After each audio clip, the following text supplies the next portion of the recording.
drink here. Yeah, sure. Yeah. Because Off we go. Let me just go and take a look at what's happening on one of my networks, and that is Rumble, and see if everything is happening there. And also, we are live on YouTube, so let's see what's happening there. It's amazing what you can do with all of this stuff, you know? All right. Yeah, there we are, live on YouTube. You're welcome to send in chats or whatever. Michael D. Shaw is here. We're sort of doing an open lines type of a program. I wanted to talk about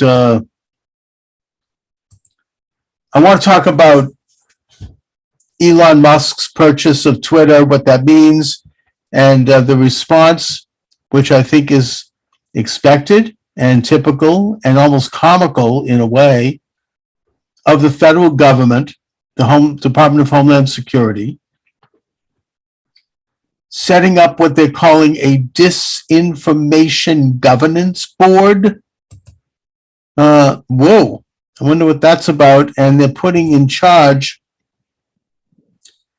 this nutcase Marxist, Nina Jankowicz, who apparently has demonstrated through various Twitter accounts that she's not exactly favorable toward free speech, the right to free expression, the basic rights that Americans have always assumed that we had and that we've always enjoyed to some varying degrees.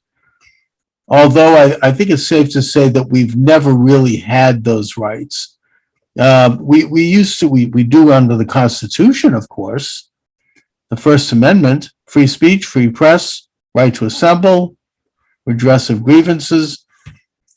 But in practice, the media has always had an element of control. I don't think that that's even controversial to state that. But that element of control has been cracked down quite a bit in recent years. And so I wanted to talk a little bit about that. So, Mike, I mean, I want to talk, first of all, about Elon Musk's purchase of Twitter. But I think that I also want to talk about the predictable reaction on the part of the Biden administration, in that they are authorizing the Department of Homeland Security to set up what they're calling a disinformation governance board. Sounds like something really out of George Orwell. Thank goodness that Orwell wrote that. And that they're putting in charge this Nina Jankowicz, who's a Marxist nut and who has a long history of railing on Twitter against President Trump and against, and calling for censorship. So what do you make of it all? Well, it is very interesting. I mean, you'd have to be deaf, dumb, and blind not to realize that the left can't exist in an open dialogue situation. Right. And the most obvious manifestation of this, of course, any country that is under a communist or socialist government becomes essentially a police state in one way or the other, because no dissent is tolerated for the simple reason that they can't justify any of their positions. So it's almost cartoonish. I mean, who would have thought a year ago that we would have a ministry of truth run by the federal government? And the fact that they could propose this with a straight face is both funny and sad at the same time. I mean, how insane can they be? Well, the thing that really bugs me about this, and, I think that I would expect this, we all would expect it from the far left, from the radical element, who are not in favor of free speech, not in favor of the right to express yourself. They may, sometimes they'll rail in favor of that, but everyone knows that their positioning is strictly situational. It's fine if their speech is suppressed, but once they're in a position of ascendancy, they're the first ones to support this kind of suppression. They're the people that their heads are blowing up over Elon Musk right now. Well, their heads are blowing up. Just to interrupt for a second. Yeah. It's another example of one of my favorite expressions that's becoming overused now, which is it's not quite as much fun when the rabbit shoots back. So they thought stupidly Yeah. that they had this under control, which they never really did. I mean, they had it under control in their own playground. Mhm. There were always dissenting voices. Sure, they were suppressed in certain places. But anybody who thought that six hotheads on Twitter could represent a trend, and then, by the way, it's coming out that there are millions of fake Twitter accounts. Right. Mhm. Well, the whole thing is like a house of cards over there. Anyways, it's not even a real business. It's just it's basically an app. But it's been suggested, and I'll just throw this out here, mhm.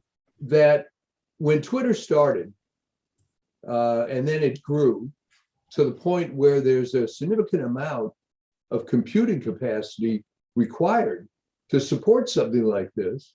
Mhm. It has been suggested by a number of people that, in fact, DARPA was behind it, because I don't even think Amazon Web Services was up to the point where you could just jump on and suddenly need God knows how much computing capability to run this. It's at least something to think about. How do you go from 0 to a jillion users like that? How do you support that? Right, exactly, literally, technically. I mean, I don't think it's controversial to say that DARPA and that the Department of Defense and other federal agencies haven't been involved in this thing since day one. And but what really annoys me and what concerns me isn't the left here, because we get that, they're into censorship, they want they're authoritarian, but it's the vast majority of Americans in the middle. People who are left of center, they're not leftists. They're the old liberals who are saying nothing about this kind of censorship, who are lying down flat. They're acquiescing to it. And, my theory is that, I'm getting into some of this stuff in my new book, by the way, which is coming out actually, hopefully by next week, the Biden coup, where I talk about, Trump derangement, and that I theorize that a lot of this has to do with manipulative mind control techniques that were learned by the government, starting with Nazi Germany, but then eventually going into, the CIA, MK Ultra, the Tavistock Institute, the Soviet Polytechnic, other agencies, where they really studied and they really developed means to engage in mass manipulation, to make people docile, to make people not, amicable to standing up to government power. I mean, this is something that's been going on and has been attempted since the beginning of time. I mean, the Romans did this. This is nothing new, but it's reached a level of sophistication now. And that, combined with maybe certain, shall we say, chemical things that might be going on, I just think that people at this point are like numbed. Nobody cares.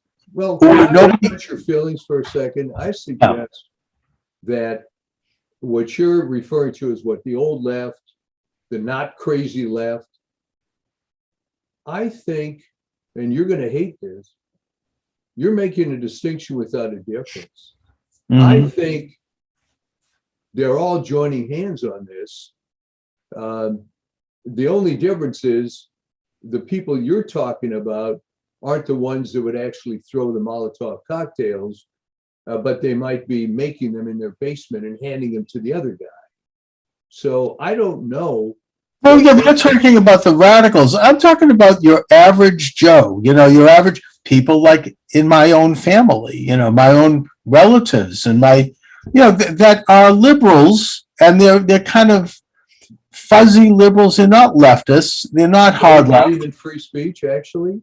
Yeah, they do, and they used to be concerned about it, and they would champion. Now they don't. It's like it's almost become so politicized that. Why not? I mean, why aren't they saying, "Gee, those guys are crazy. I'm going to take another Well, look."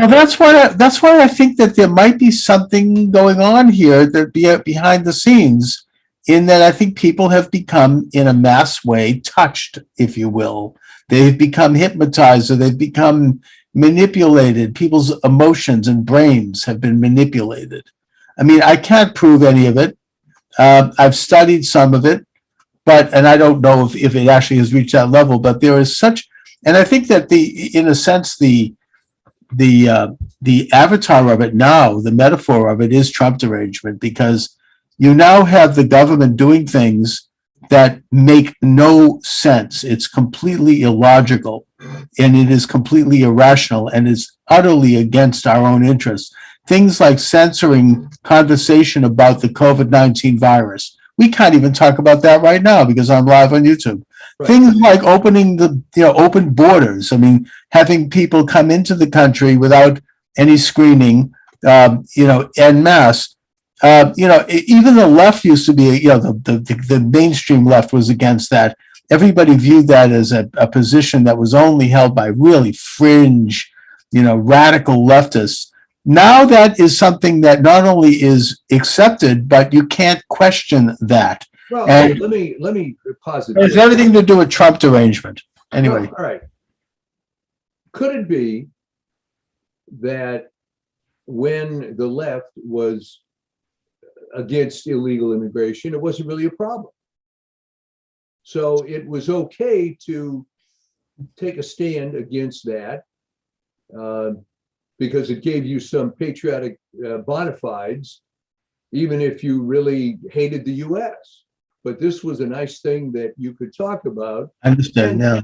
And I'll make the analogy to this paradox, how the Hollywood left was so supportive of World War II, and no one seemed to realize it was because Stalin was our ally.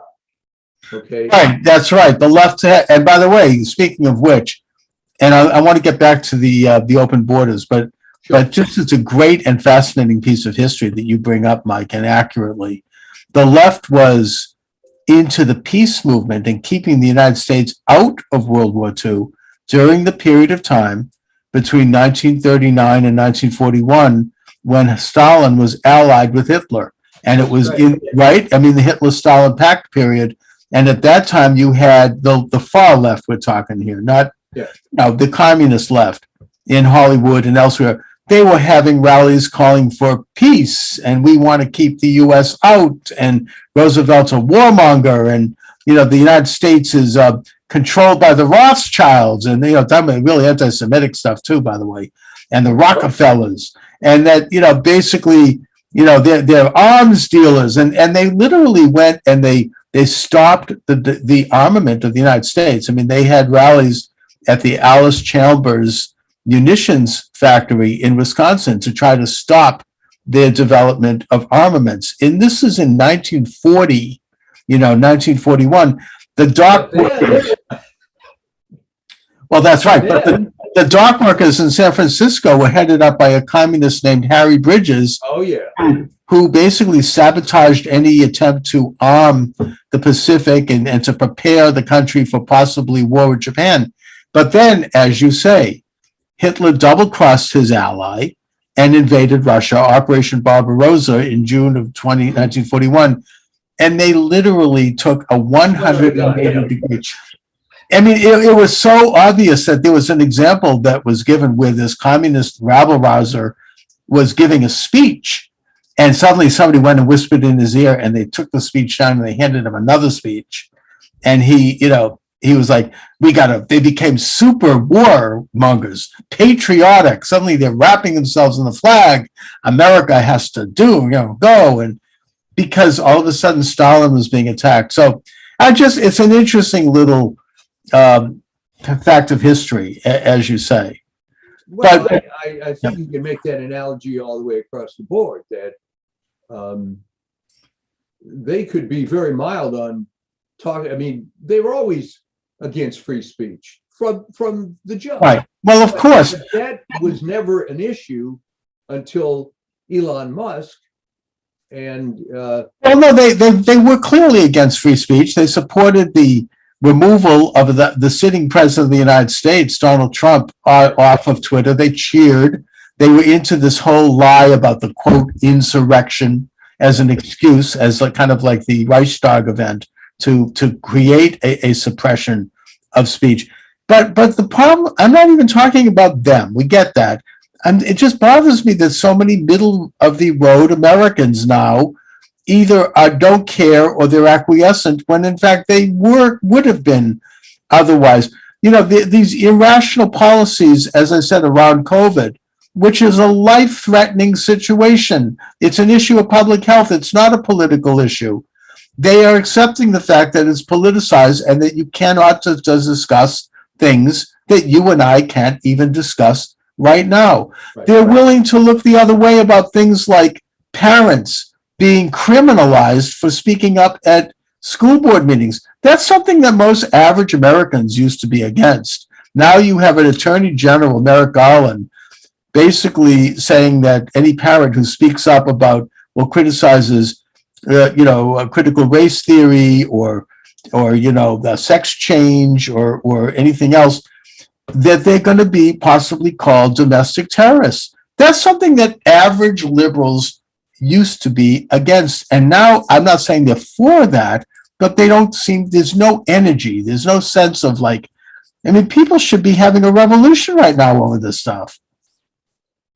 Well, there's a couple of things going on. For one thing, with inflation and gas prices, a lot of people don't have the luxury to be involved in political discourse. But I think the other thing is that this, people never change. This was always there. It's just that it's more obvious now. I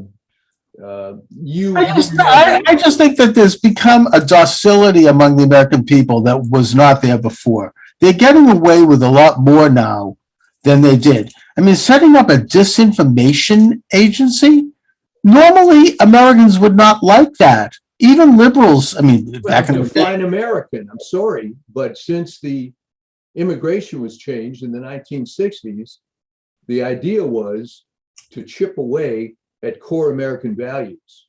I have posted on a couple of forums because when you look at, and again, you don't want to characterize people, but isn't it interesting that so many of these censorship-ridden platforms seem to have been able to recruit executives from India that hate the United States? There are a lot of them. And by the way, I'm not generalizing against India. Of course not. We've got Dinesh D'Souza, by the way, who's releasing a movie that I can't even mention the name of right now. Right. But you know what I'm talking about. Oh, It's yeah. coming out. Let me just see if I can say this euphemistically. It's coming out next week. It involves geo-tracked footage of people doing things that are illegal when they are putting certain paper items into certain boxes on a certain date that happened to coincide with November 3rd of 2020. I don't want to say more about this, but it is a bombshell movie, and it has the goods on what we've been talking about, not on YouTube, because you can't talk about that. But anybody watching me on the show knows what I'm talking about right now. Dinesh D'Souza, check it out. Yeah. Anyway. I think there was a concerted effort to change the character of America. So if you were able to do, which you probably couldn't, a racist sort of poll where you excluded or made a distinction between groups you were talking to, I'm not so sure that the core American values have changed as much as let's put it euphemistically, the denominator of the curve of the fraction is larger because you've imported people with a different cultural experience. I dare say. Okay, I push back against that, Mike. I mean, I think that people coming to America want to assimilate and be Americanized. I blame leftists in this country who are pushing things like multiculturalism and race and ethnic identity, and actually believe that people are different because of their racial backgrounds. But beyond that, you support the so-called magic dirt theory. Which is what? The magic dirt theory suggests that if I come from country X that has a culture and value system 100% different from the United States, when I land on the magic dirt of the United States, I will then be completely transformed into the American value system, instead of just getting here and simply trying to make more money because we have a better economic system. I do support the dirt theories, Mike. Okay. All right. I mean, I think that it's not magical in that it doesn't happen overnight. But yeah, I do think that most immigrant groups coming to the United States over time do seek to assimilate and embrace American values, even while they maintain ethnic identity.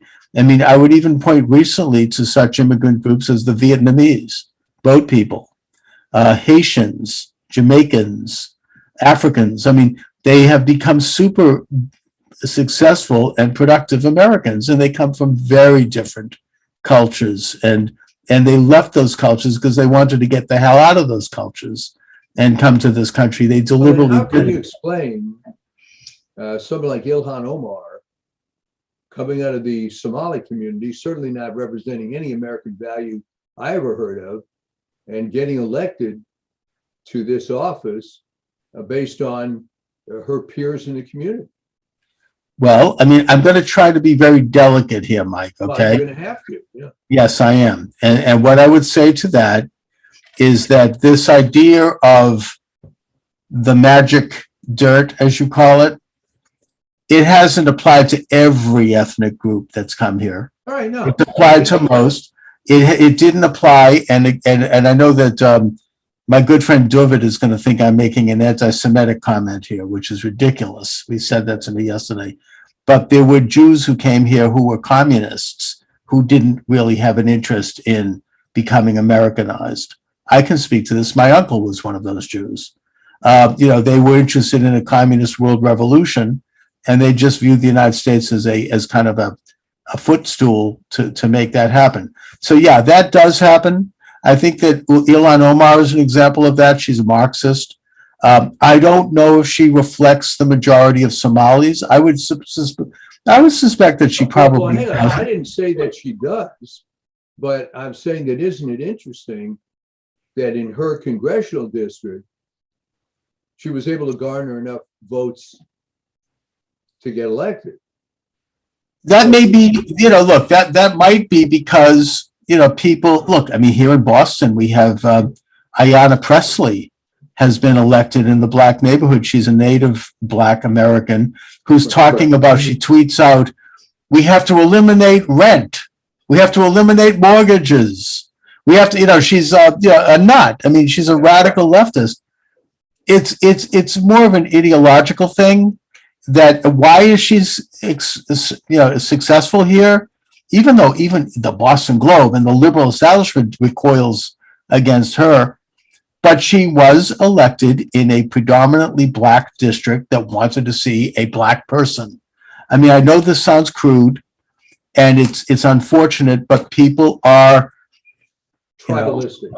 They're tribalistic, and the left knows how to exploit that. I think that has to do with Ilhan Omar.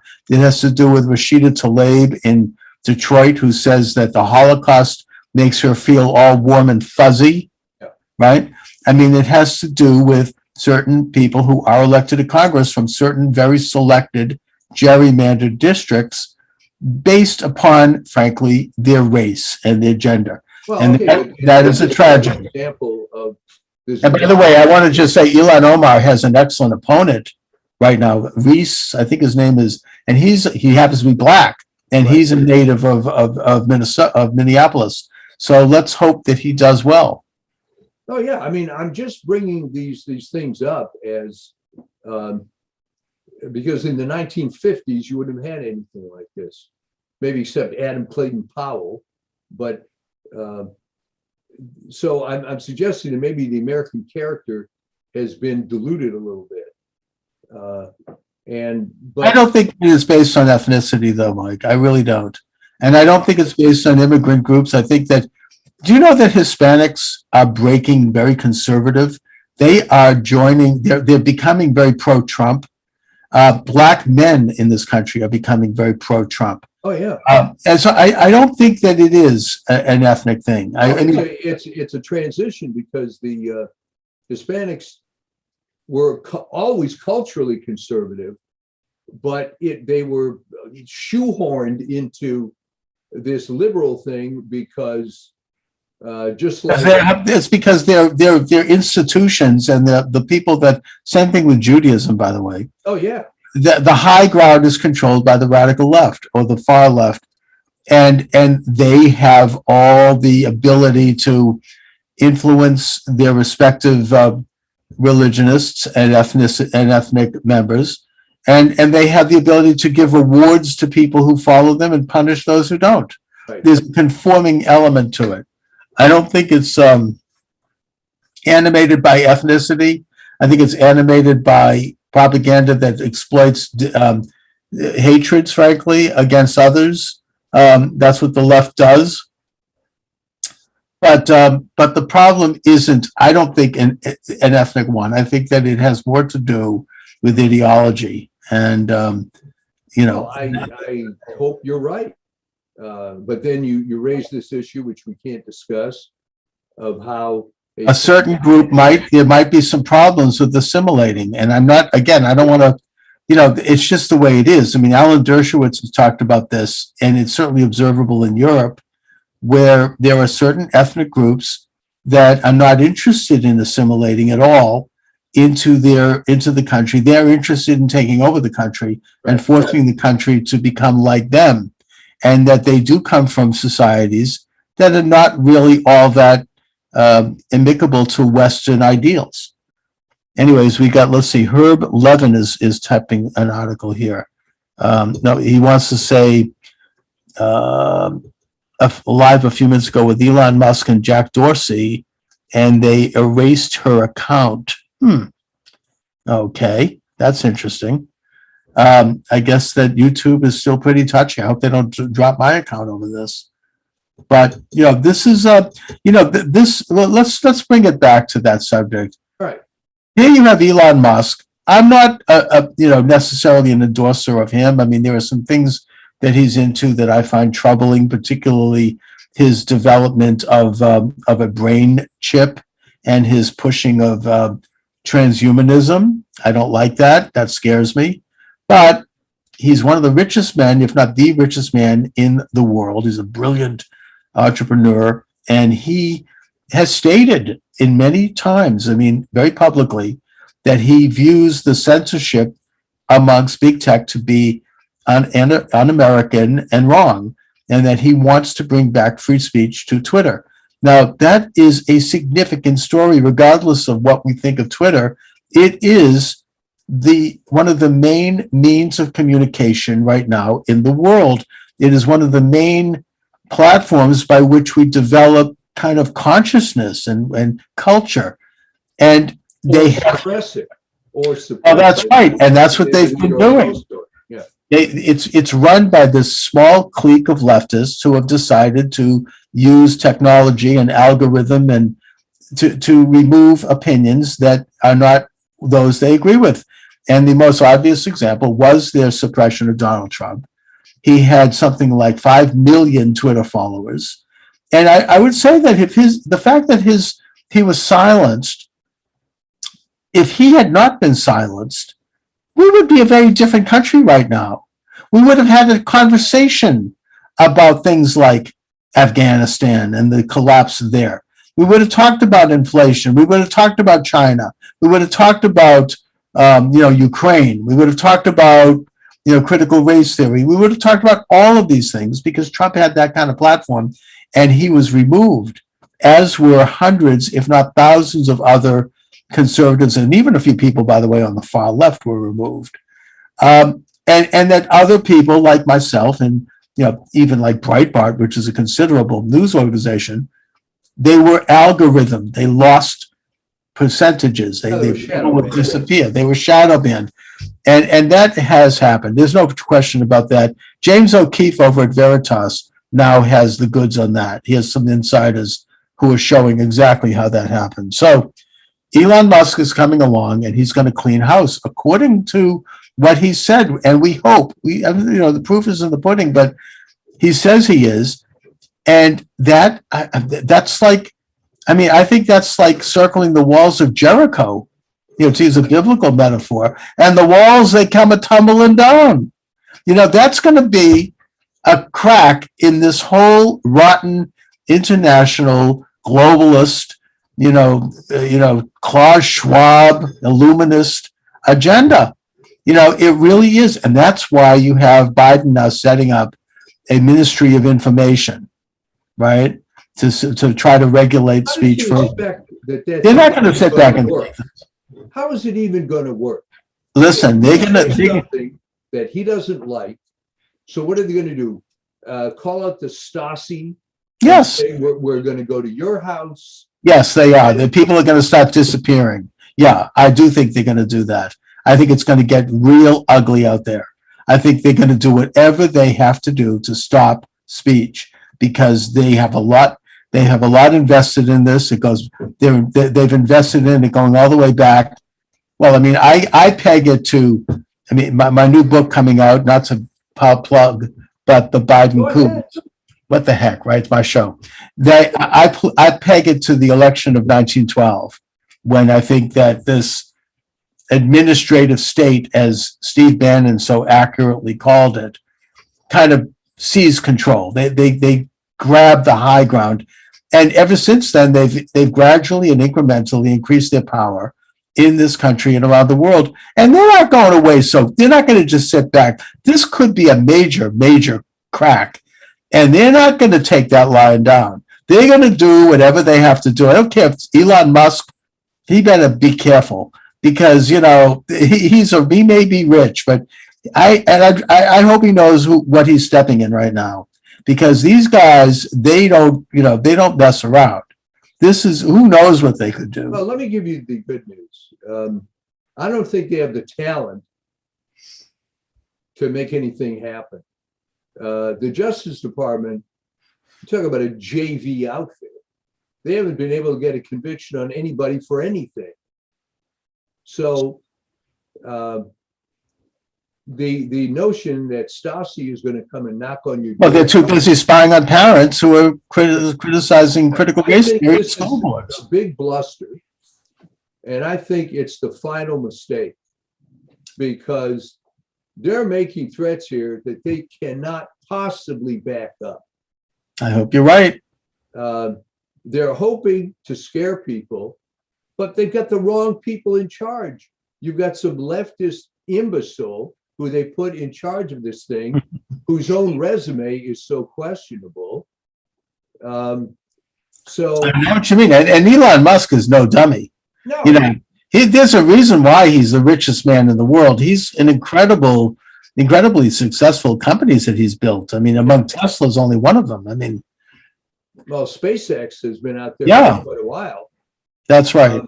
So on the one hand, what I'm saying is it's troubling that a Ministry of Truth has been set up, but they don't have the talent to make it happen. And they don't have the talent, but they have the muscle, Well, there's also, they have the levers of official power, and they've got the deep state. Unlike East Germany, East Germany didn't have 400 million guns in the hands of. That's true.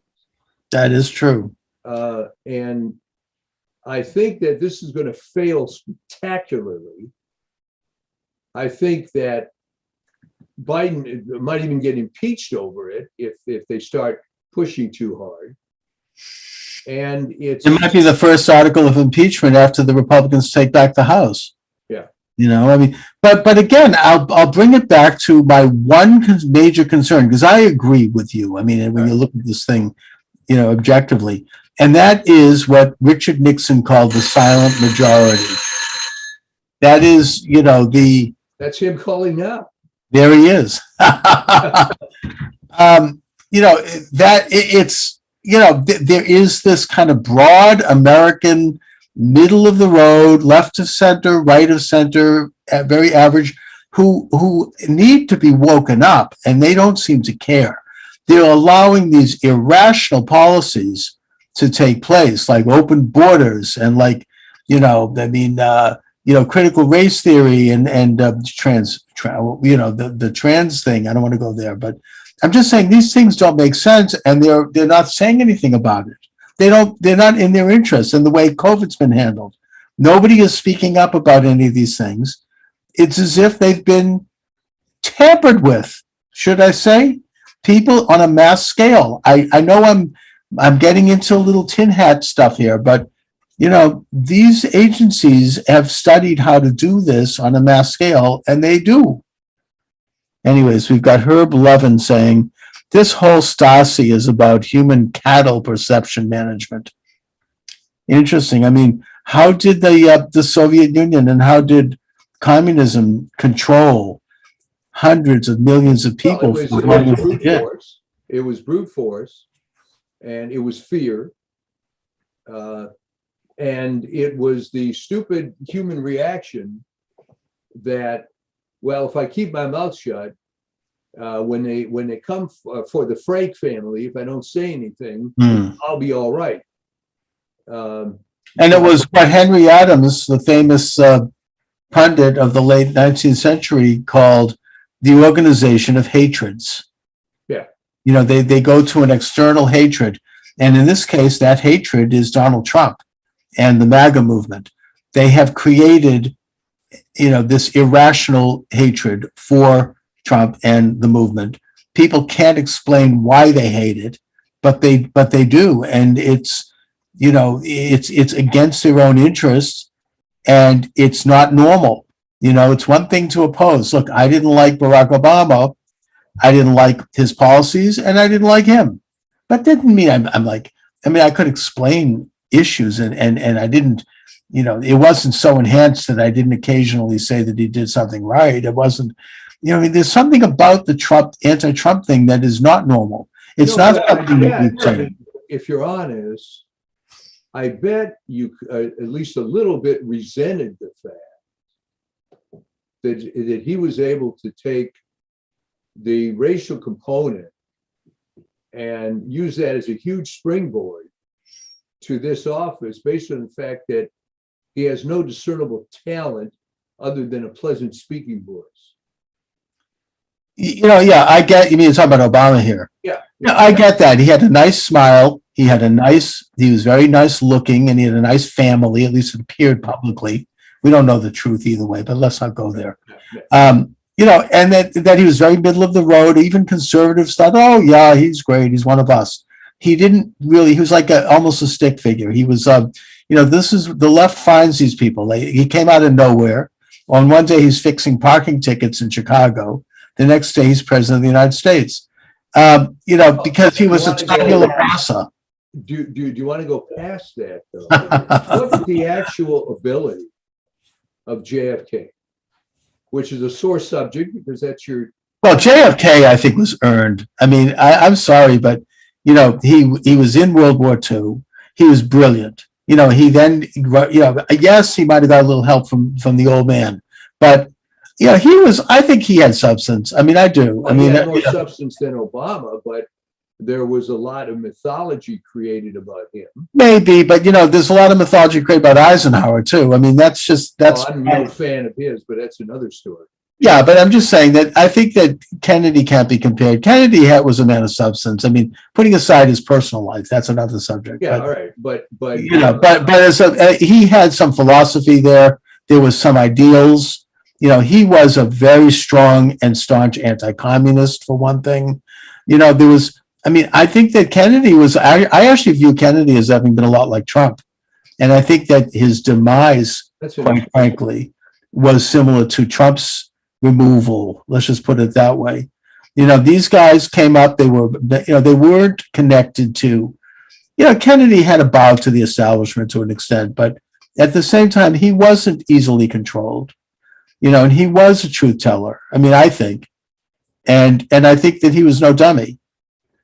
But, sure, the old man threw a few beans, got a couple of states to look like this with his connections to the underworld. I get that. But, I mean, I suppose there's an element of that to most people who become that successful. Well, I mean, if you look at the success of any of these people, I was going to say it's only recent, but it really isn't, because there are certainly a lot who believe that Kennedy's narrow victory was fraudulent also.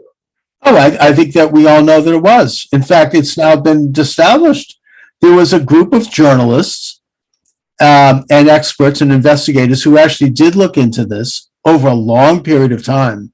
I think like over a decade even. Yeah. And they did show that it was a stolen election. I mean, that Chicago, the put it over the top, and that Texas, thanks to Lyndon Johnson, put it over the top by using methods that were not, on the up and up. I don't think there's any question about that. Right. JFK Jr. actually made a joke about that in a speech that he delivered in Chicago, where he said, I think it's when they sold the Merchandise Mart, which was the largest real estate deal in history. And he said, "Oh, this is the greatest deal, Chicago steel since 1960." The election for our family. But yeah, so, okay. I mean, there might have been, look, I wrote a book called Assassination in America, where I look at presidential elections going all the way back to Thomas Jefferson. I mean, Thomas Jefferson, let me just briefly, since we're digressing, January 6th, 1800, the assembly gets together just like they do every 4 years where the electors choose a president. Nothing different to the January 6th this time around. And that the president of the assembly is also the vice president of the United States and the president pro tempore of the Senate. And he has plenary power to decide whether to recognize or not recognize the electors. Now, the election, Thomas Jefferson was the candidate also and the head of the assembly. Yes. And they were tied. Him and Aaron Burr had a dead heat. I mean, it was tied. And it was going to go to a special setup. What happens if there's no definitive result, and if either side doesn't get enough delegates, it goes to a special session where every state sends one delegate appointed by the state legislatures, and they decide who's going to be the president. Well, Jefferson, he somehow used his power as the head of the assembly to declare himself as president of the United States, right? I mean, he actually used a technique where, he got himself appointed as a delegate and he voted for himself. And he won the presidency by one vote. Now, after that happened, there was an amendment to change that, so it would never happen again. Well, he would have been better than Aaron Burr, I think. Everybody. Yeah, I do too. I think Kennedy would have been better than Nixon in 1960. Yeah. No, I mean, we can look back and say, well, it all worked out fine. We're just talking here about some technicals of how these things happen. And so, this election was not the first one where the outcome was not necessarily what you'd think it actually was. Let's just put it that way. Right. Okay. All right. So. But I think the reason for the Trump derangement syndrome has to do with the unprecedented nature of some outside guy coming in who has no fealty to the establishment. Right. Everybody felt threatened, including on both sides. Sure. Oh yeah, the rhinos. Yeah. Oh, absolutely. I mean, the Lincoln logs, or whatever they called them, the log cabin and the Lincoln. Yeah. So he had a very difficult situation. I think the biggest mistake he made was not essentially firing everybody and starting again. I agree. Yeah. I'm not sure how practical that would have been, but that's the same thing that Elon Musk is going to have to do. It is. To avoid sabotage. Oh, he has a clean house. Yeah, absolutely. Well, a Texas huge landowner, some ranching guy, has offered for free to Elon Musk 100 acres in Texas. Good, you should go there. A new facility for Twitter, which would be a great move because none of these San Francisco people. No, we should get the hell out of San Francisco. That would be a great move. And also, I'm not going to mention his name, but the chief counsel to Twitter was the chief counsel to the Mueller thugs. Yes. I don't know if you know that. I'm not going to mention his name. But Mueller and his brown shirts who were like dragging, 80-year-old men out of bed at 3:00 in the morning so that they could pull them out in the skivvies while you have CNN filming and you have 20 guys showing up with bludgeons and knocking walls down. But you know what the He was their chief legal counsel, and he's also the chief legal counsel to Twitter. All right. So there has to be some house cleaning there. The revenge moment on Mueller was when he finally testified to Congress, and it seems he came across like an Alzheimer's patient. He did. Horrible. And it was. And he didn't answer any questions. No. I mean, that was a fraud. And the thing that people say, well, did I read the report?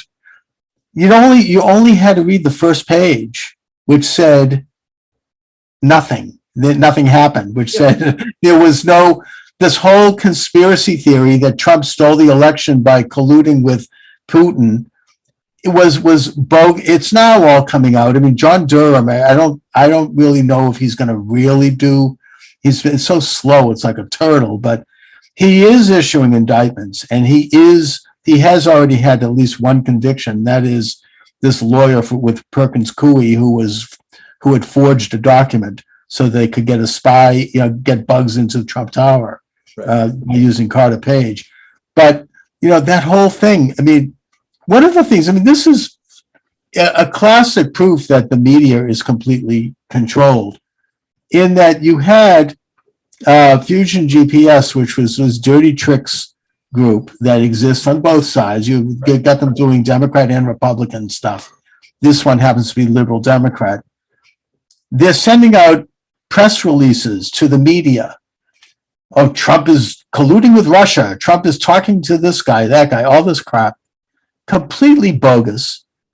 And the media completely went with this. They didn't even look into it. The New York Times, the Washington Post, the media outlets that we think we respect in this country, normally they would investigate. You don't just take a press release from this. Let me stop you right there. I'm not sure they would investigate it.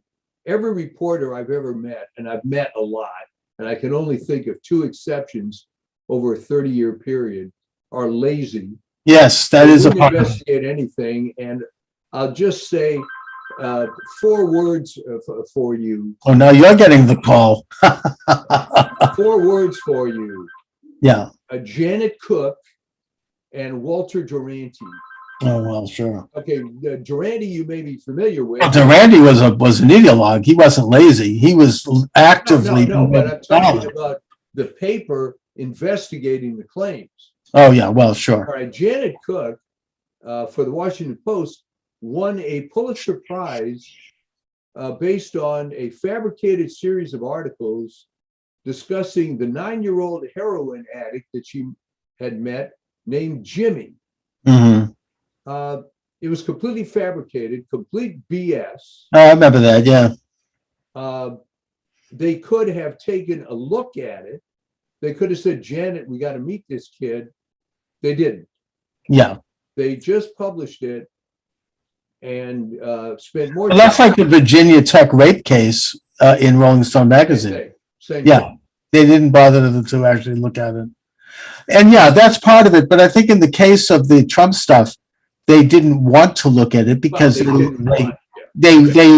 liked it. They wanted to stop Trump. There was an ideological thing. So they ran with this stuff, and it's really a scandal. And this is, and they got Pulitzer. Speaking of Pulitzer prizes, I mean, they got all kinds of prizes for reporting this garbage that we now know is completely false, and that they just this happened throughout the Trump years. I mean, Trump would make some stupid remark in a private conversation, and all of a sudden they'd be running it up the flagpole like it's front page news, and they would have like one anonymous source report on it. Right.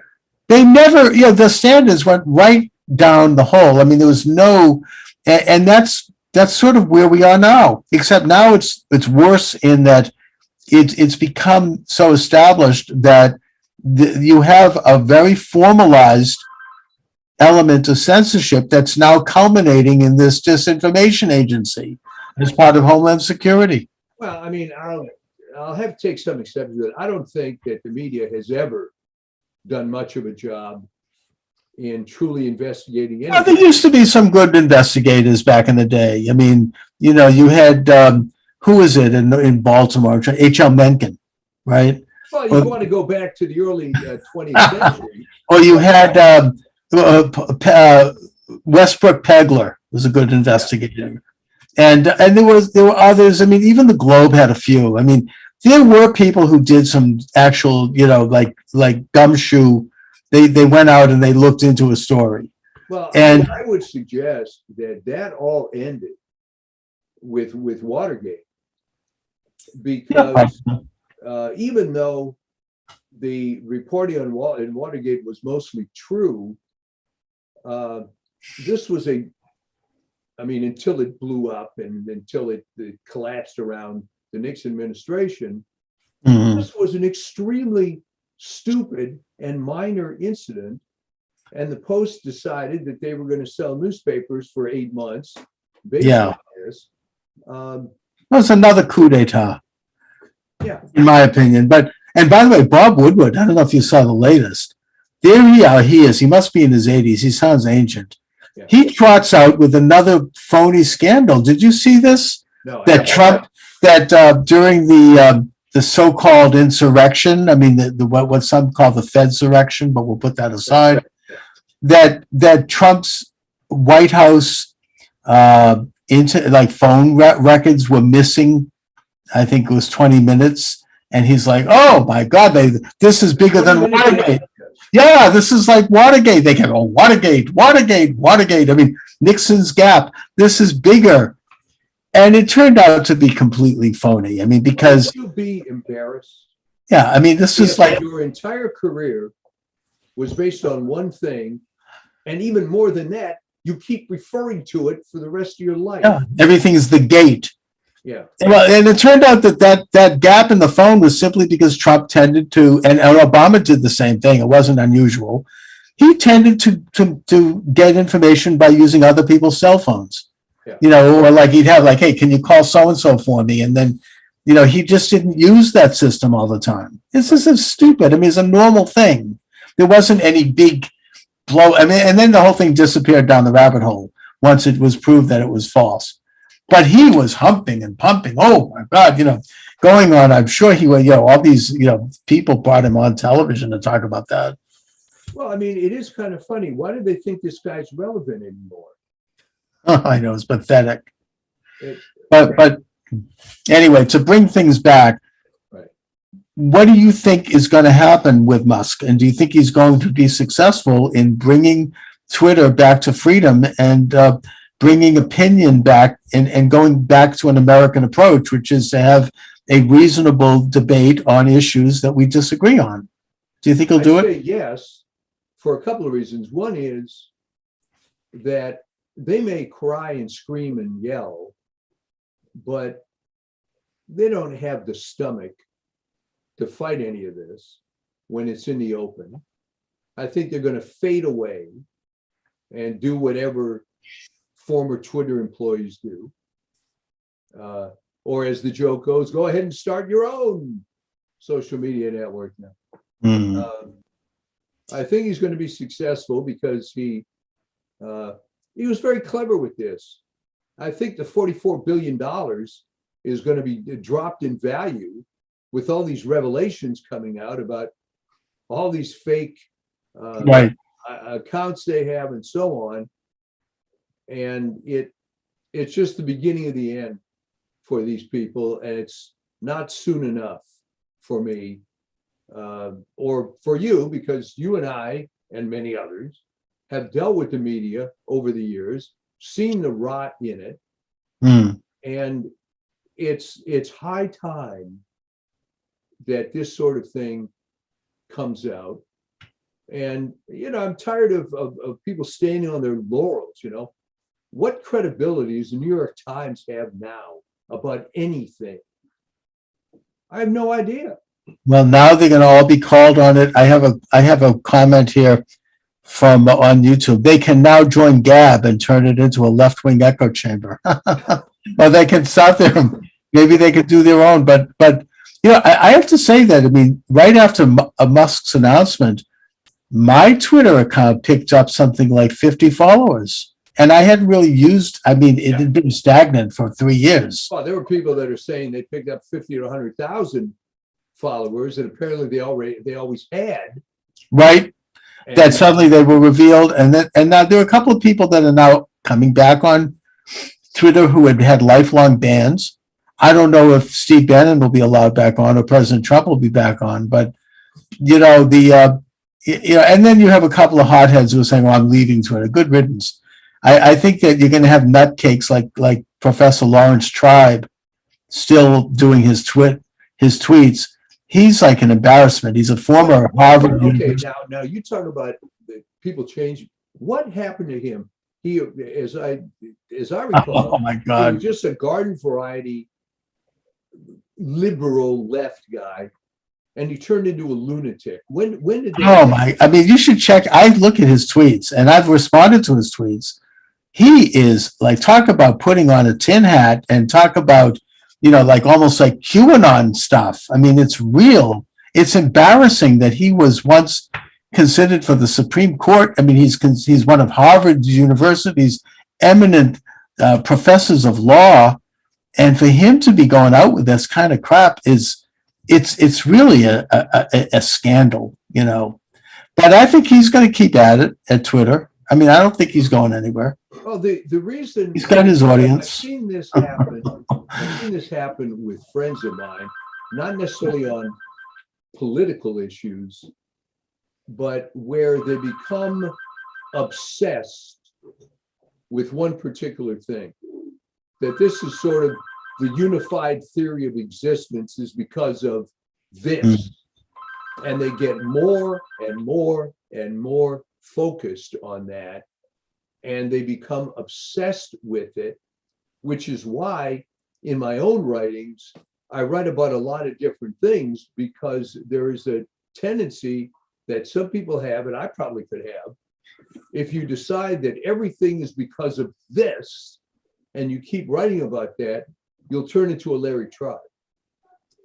You know something? Maybe I'm going to get stereotyping here, but I think that this seems to be a thing amongst older white men. Not, and by the way, you and I are both older white men, so maybe we have a touch of it. But I don't necessarily disagree, but there's this guy who does a podcast. Young black females that you can. No, but that may be okay. But there's this guy I follow on one of the podcasts I listen to. I'm even reluctant to give him any publicity. He calls himself the Rational Boomer, and he's about my age, and but he is so obsessed with Trump in a hateful way. Yeah. He wants him to be in prison, and he wants him to be hanging, and every member of his family and every person in his business to be imprisoned. And and yet he talks about he's against fascism. This is interesting. But putting that aside, it strikes me that there's something, I've seen this in other men of his age and of my age, where they do become obsessed with this one object. And it's something that maybe, I mean, I don't generally like to do armchair psychology, but I think it has something to do with the fact that probably in his early life, he had a disturbing relationship with his father. Now, again, I don't want to get into psychobabble. The one that I'm referring to is he's a very good friend of mine. Yeah. Very, very competent doctor. And he's smart about a lot of things. but he would like to believe that his particular theory explains everything. Hmm. And let's just say that I mean, I'm an older guy. I've got some health issues like many people. Mhm. And he was really convinced that I should get on a particular protocol of his that really is completely irrelevant for what I have. But he just thinks that that's the answer. And it is because there are a couple of reasons. He's been hung up on this, and he's had some success with this protocol in certain patients, but it's not the answer to everybody. Right. He's been dealing with this for over 20 years and talking about it all the time. And this is what happens when you're kind of a one-trick pony. I mean, and maybe that's what happened to Larry Tribe. Who knows? And these other people, but you have to. Him and Meathead, the former on All the Family, what's it, Rob Reiner? Yeah. The two of them with their tweets. He's like, I mean, another one who's just obsessed with Trump. I mean, in a weird, perverse way. I mean, it's like he's like off the deep end. Well, if the answer is if the cause of all the world problems is Trump, yeah, and you can convince yourself in your own sick mind of some paradigm that explains all this, but people have very distorted points of view. There was a viral video that the left is promoting everywhere about watch how mental block. Gee, I'm okay. old. Ben, what's his name? The young conservative guy, Jewish guy. Ben Shapiro. Ben Shapiro. Yes. Mm-hmm. Watch Ben Shapiro get destroyed. No, he wasn't destroyed. No, he was he's trying fine. to make a point, and the guy wouldn't let him talk, so Right. he was destroyed. Yeah, they got like one little thing in. I mean, So this is why you can not even talk to some people. No, they're crazy. I I saw a similar thing with who is it? Charlie Kirk. He's Turning Point USA. He was giving a talk at a college, and this one woman got up and she said, "Can you tell me what critical race theory is without using any Republican talking points?" And he went into this very rational and very logical and quite well-researched explanation of critical race theory. And he completely knocked her on her backside, with it. And then at the end, he said, he used the word woke at the end, and then she said, "You see, you couldn't do it because you used the word woke, and that is one of the talking points, so I reject this." And then she stormed off. Well, there you go. She won. Exactly. I mean, it was so idiotic, but everybody, I think, saw that. But I mean, I think that's what you mean. They'll take a little nugget, and it's like, aha. Well, they have a lot of these, as my friend Ben Lewis calls them, perfect rhetorical devices. Oh, I know. I mean, I used to have this when I interviewed leftists, and they would find one little thing. Oh, you said that it happened on March 3rd, but we can show you it happened on March 4th. You see, you're lying. They'll do. I think Ann Coulter once said that she has to have reams of notes when she writes a book because they're going to find one little thing. They'll look at a note and they'll trace it back and they'll say, this author in 1962 wrote something that was republished and then that was wrong, and therefore your whole book is crap. Right. This is just a tactic. It's just what they do. Anyways, so Mike, what do you have coming up on your Substack? Well, I had a couple of things that came out earlier this week that were the two related articles. I've never done this before, but I sort of tandem articles so they could link to each other. Oh. And the first one was the suppression of the movie Song of the South. By Disney. Yeah, suggesting that that was the first time that Disney gave in to the woke mob when it wasn't even such a thing. Mm. And then we talk about, in the other one, Disney and the left, how it's gotten to the point that they're destroying their own company. Oh, they've really shot themselves in the foot, I think. And wouldn't it be amazing to be the CEO of a company with unlimited money and still find a way to screw it up? I mean, what is the mental illness of someone who decides that we're going to go against the largest percentage of our customer base to pursue this crap? Yeah, even their own employees.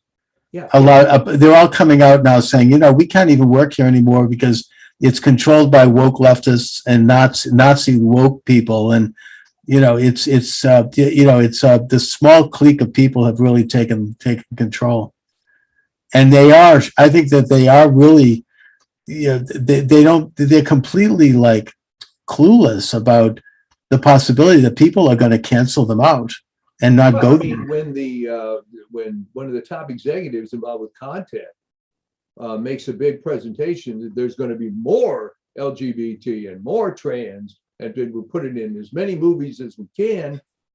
What's the point of that? Well, I think that was a video conference call that somebody leaked.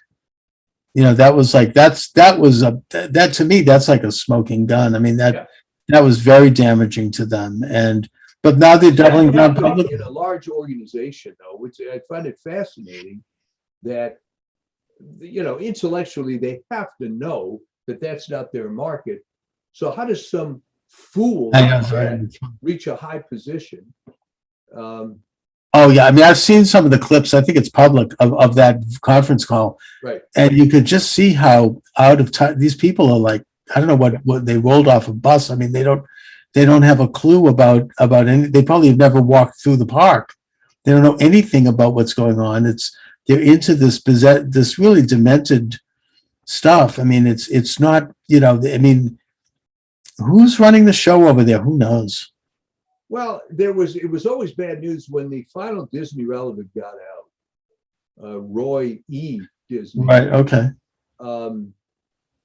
It sort of went bad after that, in that they got very aggressive. They bought stuff out. They were making tons of money.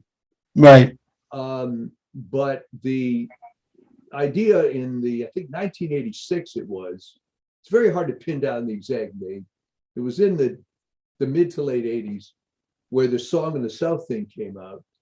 And I link in that article to an archived video where you can watch the movie, and you will see that, if anything, it's racist against white people, because the white people are portrayed as being stupid and not so much racist, but just being clueless. There's no racism in the movie at all. None. Really? So there's another movie about Uncle Remus. Yes. Yeah. I mean, I that's interesting. I don't know. I've never seen it. I've seen a few very quick clips of it, which do make it look like it was racist. No. But that could have been done out of context. I don't know. Well, it was done out of context. I mean, let's put it this way: if the portrayal of a post-Civil War Black person using speech the way they spoke, or even in Huckleberry Finn, where there was one black guy, but right, Jim. It was the actual accent that was used.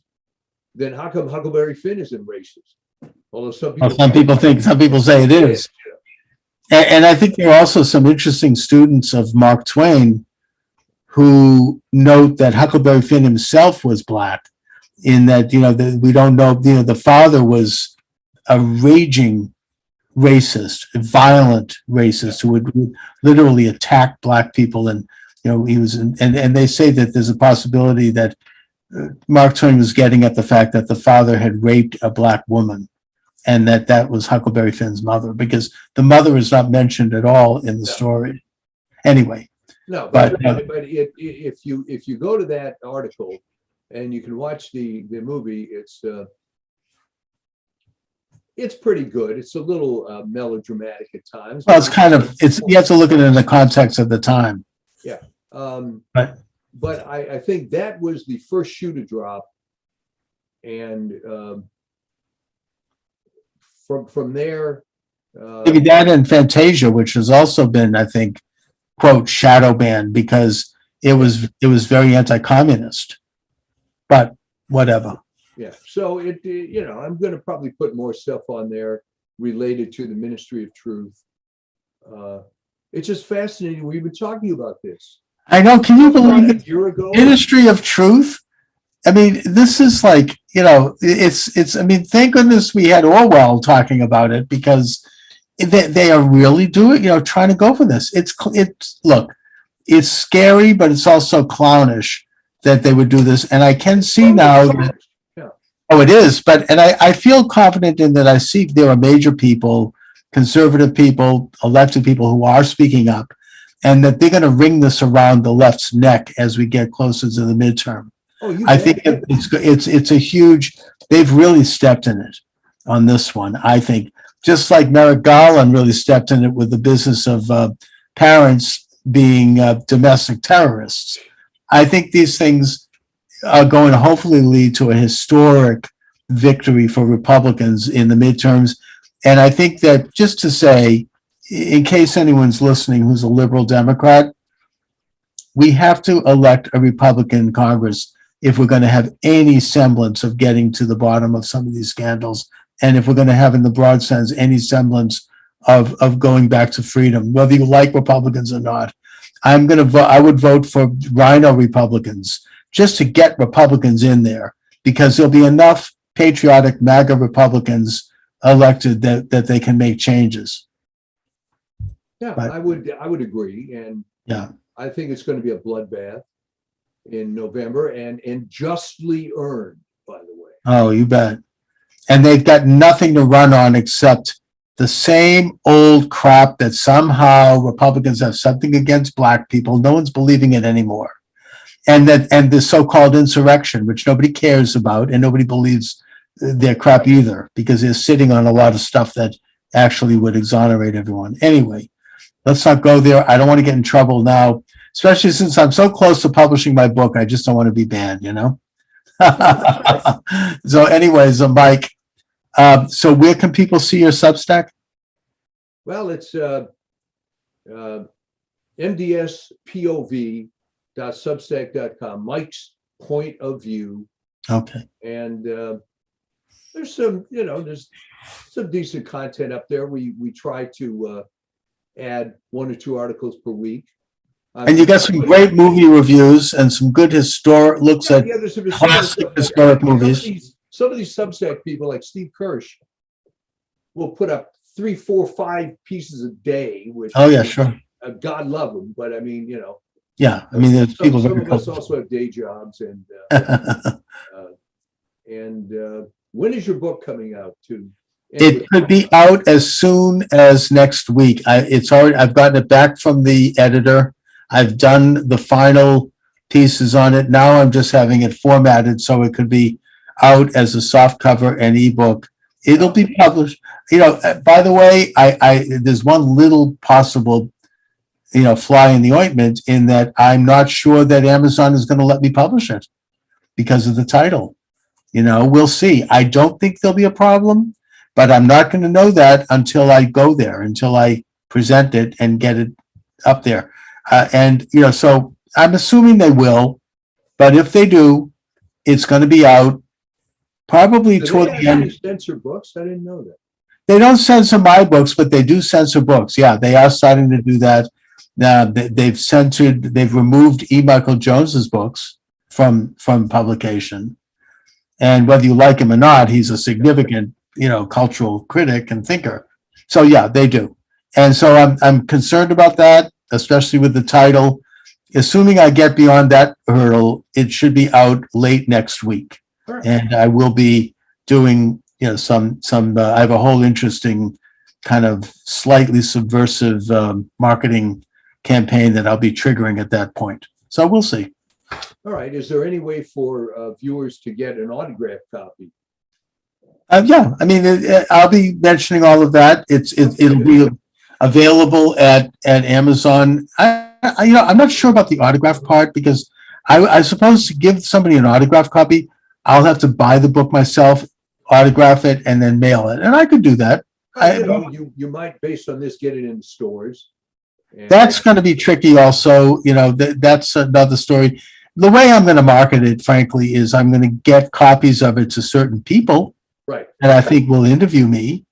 That's how I usually, I'm going to go a little beyond what I usually do. I'm going to actually, put some money behind this in terms of getting it to the right people, and then getting interviewed and promoting it through radio and through internet and interviews. That's really what I'm going to do. And it's not going to cost me a lot, but I think I'm in a position where I could do that, and I could probably land a few pretty good interviews. See if Chris Wallace can interview you for that piece of human excrement. I'm sorry. Anyway, let's not go there. No, let's not go. But we will do this again next week. You bet. All right, Mike. Thanks a lot, as always. You bet.